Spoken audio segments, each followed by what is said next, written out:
খোদার কসম আল্লাহ বলছে তোমাদের গুনাহ। যাহারাল ফাসাদু ফিল বাররি ওয়াল বাহর বিমা কাসাবাত আইদিন নাস।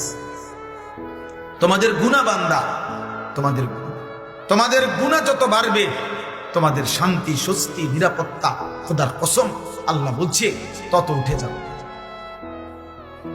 সুখ মিলবে না রে আব্বা, সুখ মিলবে। বিল্ডিং করবেন আপনি, ঠিক আছে, কলাপসিবল গেটও লাগাইলেন, সবই ঠিক আছে, ছাদও মজবুত হইছে, দরজা জানালাও মজবুত হইছে, কিন্তু আপনার স্ত্রীর আখলাক নাই। তাইলে আপনার জীবনের সুখ কোথায়?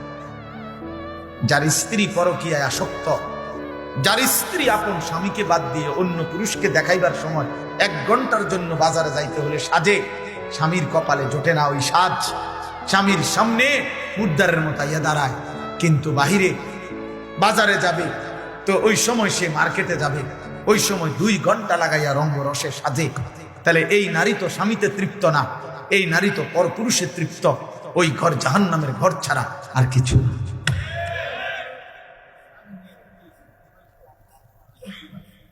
এই ঘর তো জাহান্নামের টুকরা। যার ছেলে নামাজ পড়ে না, মেয়ে নামাজ পড়ে না, যার ঘরের কেউ খোদার 365 দিলে ফজরের নামাজ পড়ে না, যে ঘরে ঘুমায় 6 জন সকালে উঠে না একজনও, যে ঘরে ঘুমায় 6 জন আল্লাহর কোরআন পড়তে পারে না একজনও, এই জীবন শান্তি আসবে না, আসবে না রে বাপ। এই হেন্দিয়া ধরলে হেন্দিয়া সিরা যাবো, হেন্দিয়া ধরলে হেন্দিয়া সিরা যাবো। রাস্তার এই সাইডে ডালাই হয়, এই সাইডে ডালাই উঠতে যায়।